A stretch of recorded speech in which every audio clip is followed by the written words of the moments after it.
वक्फ board हमारे भारत देश में कैसे बना और कैसे वो इतना कार्य कर रहा है, कैसे करोड़ों अरबों की जमीन भारत सरकार के बाद वक्फ बोर्ड की है, और वक्फ बोर्ड अगर चाहे तो वो आपके ऑफिस, आपके घर, आपके खेत, कहीं पर भी ये दावा कर सकता है कि ये प्रॉपर्टी उनकी है, और इसके खिलाफ आप ना तो कोर्ट जा सकते हैं और ना ही कोई अपील कर सकते हैं।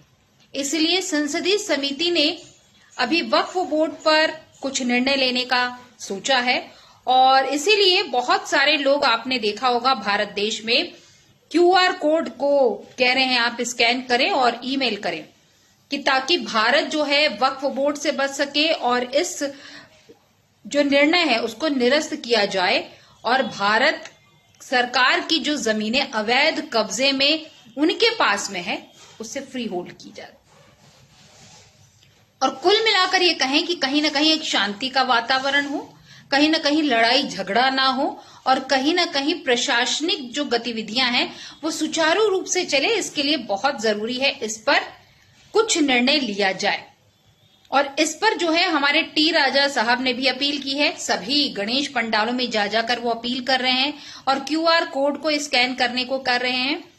इसमें आगे क्या है मैं आपको बताती हूं। मैं पूरा जिम्मेदारी के साथ आपके माध्यम से सदन को बताना चाहता हूं, इस बिल में जो भी प्रावधान है, आर्टिकल 25 से लेकर के 30 तक किसी रिलीजियस बॉडी का जो फ्रीडम है उसमें कोई हस्तक्षेप नहीं किया जा रहा है, ना ही संविधान का किसी भी अनुच्छेद का इसमें उल्लंघन किया गया है।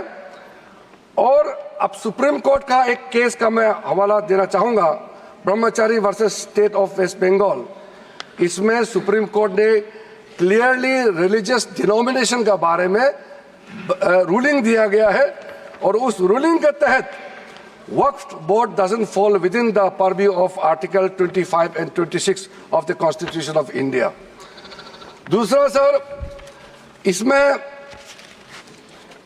हमने जो ब्रॉड बेस किया है, किसी का हक छीनना तो बात छोड़ दीजिए, जिनको हक नहीं मिला है उनको हक देने के लिए ये बिल लाया गया है।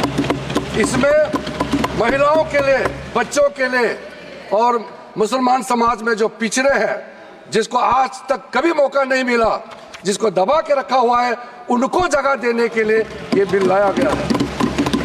और सर, संविधान के कंकरेंस लिस्ट एंट्री नंबर 10 और 28 में आज के जो विषय हम लोग चर्चा कर रहे हैं वो एंट्री 10 और एंट्री 28 में ये कंकरेंस लिस्ट में है। इसलिए ये पूरा लेजिस्लेटिव कॉम्पिटेंस इस सदन के पास है, भारत सरकार के पास है, इस सदन में ये बिल पेश करने का। अध्यक्ष महोदय जी, जैसे मैंने कहा है, सबका पॉइंट्स को मैंने नोट भी किया, बहुत अच्छी तरह से सबका कंसर्न को भी हमने नोट किया है। Let me tell you that Taj Mahal has been declared as Waqf property by UP Sunni Central Waqf Board, and I mean, they can just declare it. Yeah, they can just declare it. They have the right under the act. And the Archaeological Survey of India is in appeal before the Supreme Court. The Supreme Court is asking the Waqf Board that please give us the Farman of Shah Jahan. Till date, they have not been able to show the Farman of Shah Jahan. So Waqf Act 1995, I am giving you certain examples. You know that in Tamil Nadu, the entire village has been declared as Waqf property. Correct. Before the advent of Islam in this country, that village and that temple was existing. But that entire village and temple has been declared as Waqf property. In Delhi, 123 prime properties has been declared as Waqf property. In Surat, the entire municipal corporation has been declared as Waqf property. In Allahabad High Court's own land declared as Waqf property. See, there is one concept in law: power corrupts, and absolute power corrupts absolutely. आपने एक virtually शरिया court इस देश में बना दिया है। और एक बात और कहना चाहता हूं, आर्टिकल 323A और आर्टिकल 323B में ये प्रावधान है कि अगर आपको, देखिए हम सब जानते हैं कि इस देश में 3 तरह की कोर्ट है, सुप्रीम कोर्ट, हाई कोर्ट और लोअर जुडिशरी, ये रिकॉग्नाइज कोर्टें हैं। अब एक अलग कॉन्सेप्ट निकाला गया एडमिनिस्ट्रेटिव ट्राइब्यूनल्स का। तो संविधान में अमेंडमेंट हुआ 323A और 323B, और उसमें सब्जेक्ट्स दिए गए कि किन किन सब्जेक्ट पे केंद्र सरकार और राज्य सरकार एडमिनिस्ट्रेटिव ट्राइब्यूनल बना सकती है, किन किन मुद्दों पे। वक्फ उसमें है ही नहीं, तो ये जो पूरा वक्फ ट्राइब्यूनल बना है ये होली अनकॉन्स्टिट्यूशनल है, इलीगल है, और हमें कहा जा रहा है कि हम वहां पे जाके अपनी बात करें। तो सबसे पहले आपको क्यूआर कोड को स्कैन करना है, उसके बाद अपने ईमेल वाले सेक्शन पे जाना है, उसको ओके करना है, और जो भी आपका संदेश है वो आप उससे अग्री हैं नहीं अग्री हैं वो आपको उस पे मेल करना है। और इस प्रकार से पूरे भारत देश में एक तरीके से लोगों को अवेयर किया जा रहा है, वक्फ बोर्ड के बारे में बताया जा रहा है। बहुत सारे ऐसे लोग हैं जिनको आज तक वक्फ बोर्ड के बारे में नहीं पता है, तो आप गूगल पर जाइए, वक्फ बोर्ड के बारे में पता कीजिए, कैसे ये कानून बना, किस प्रकार से बना, और कैसे मात्र 200-300 लोग जो है इतने अरबों की जमीन को कंट्रोल कर रहे हैं। इसमें किस प्रकार से पैसा आता है, कहाँ जाता है, किस प्रकार से इसको हैंडल किया जाता है, इसके बारे में अभी तक बहुत सारे लोग नहीं जानते। जबकि भारत सरकार जो है, अगर मैं कहूं एक पूरे कंट्री को संभालने के लिए, मैनेजमेंट करने के लिए कितने सारे ऑफिसर्स लगते हैं, आईएएस लगते हैं, आईपीएस लगते हैं, आईएफएस लगते हैं, आईआरएस लगते हैं, इतने सारे अधिकारियों के बाद पूरा पैनल जो होता है एक पिरामिड की तरह कार्य करता है, तब जाकर जो है प्रबंधन कंट्रोल होता है। लेकिन इस पर किस प्रकार से कंट्रोल है और ये कैसे वाद विवाद की स्थिति पैदा होती है। अभी हाल फिलहाल में किसी गांव में किसी किसान की जमीन पर वक्फ बोर्ड ने उंगली कर दी थी, और उसके बाद जब वो किसान पहुंचा तो उनके पास कागजात नहीं थे। उसमें क्या ये कहा गया कि वक्फ बोर्ड किसी भी संपत्ति को वक्फ संपत्ति घोषित कर सकता है, और अगर ट्रस्ट या सोसाइटी की संपत्ति है तो उनको नोटिस देने की जरूरत नहीं है, जहां पे वो दर्ज हुई है उनको आप नोटिस दीजिए। तो हम सब जानते हैं रजिस्ट्रार ऑफ ट्रस्ट क्या मतलब, अगर मैंने कोई ट्रस्ट बनाया है और मेरी संपत्ति या वक्फ संपत्ति घोषित कर रहे हैं तो आप मुझे डायरेक्ट कम्युनिकेट नहीं करेंगे, आप बताएंगे रजिस्ट्रार ऑफ ट्रस्ट को, और रजिस्ट्रार ऑफ ट्रस्ट मुझे बताएगा नहीं। तो पहली बात, दो सवाल है इसमें, आपको ये किसने पावर दी है कि आप मेरी संपत्ति वक्फ संपत्ति घोषित कर सकते हैं? क्या मुझे इस देश के कानून ने पावर दी है कि मैं किसी भी संपत्ति को मंदिर की संपत्ति या मठ की संपत्ति घोषित कर सकता हूं? ऐसी पावर दी नहीं है। और उसके बाद में पावर देने के बाद भी उस आदमी को बताया भी नहीं जाएगा, जहां जिसने रजिस्ट्रेशन कराया उसको वहां बताया जाएगा। तो ये सबसे ड्रैकोनियन है सेक्शन 40 सब क्लॉज 1 और सेक्शन 40 सब। तो बिना कागजात के और बिना किसी जमीन के उस प्रॉपर कागजात जो कि आपके नाम पर है, जो आपकी खुद की है, उस पर अगर वक्फ बोर्ड दावा करे तो आप इसकी अपील जो है कोर्ट में नहीं कर सकते। आपको इन्हीं के बनाए गए सिस्टम में जाना होगा। और आपको मैं ये भी बता दूं कि वहां पर सारे इन्हीं के वर्ग के लोग हैं।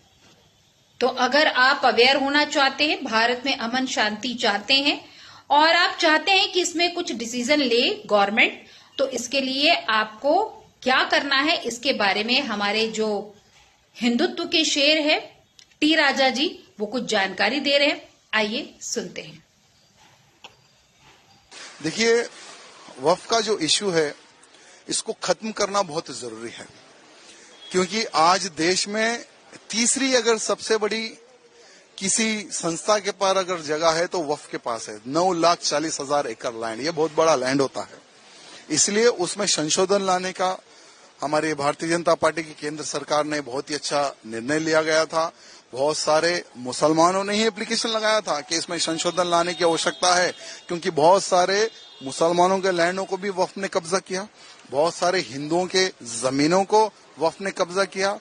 एक राज्य में तो, राज्य का नाम मुझे इतना ध्यान नहीं आ रहा है, 1500 साल पुराना मंदिर उसको इन्होंने वक्फ लैंड घोषित किया, जहाँ की अगर इस्लाम आया 1400 साल पहले, तो 1500 साल पुराने मंदिर को वक्फ लैंड ये लोग कैसा घोषित करते हैं।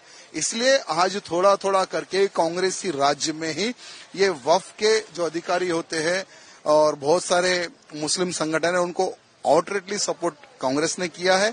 इसलिए 4 लाख एकड़ जमीन को 9,40,000 एकड़ लैंड इन्होंने कब्जा करने के लिए फुल फ्री हैंड दिया था कांग्रेसियों ने।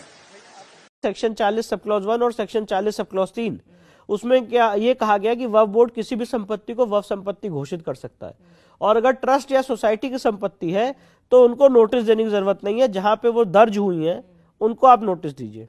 तो हम सब जानते हैं रजिस्ट्रार ऑफ ट्रस्ट क्या मतलब, अगर मैंने कोई ट्रस्ट बनाया है और मेरी संपत्ति या वह संपत्ति घोषित कर रहे हैं, तो आप मुझे डायरेक्ट कम्युनिकेट नहीं करेंगे, आप बताएंगे रजिस्ट्रार ऑफ ट्रस्ट को, और रजिस्ट्रार ऑफ ट्रस्ट मुझे बताएगा नहीं।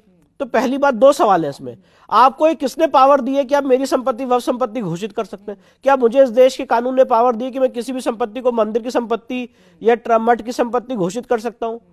ऐसी पावर दी नहीं है। और उसके बाद में पावर देने के बाद भी उस आदमी को बताया भी नहीं जाएगा, जहां जिसने रजिस्ट्रेशन कराया उसको वहां बताया जाएगा। तो ये सबसे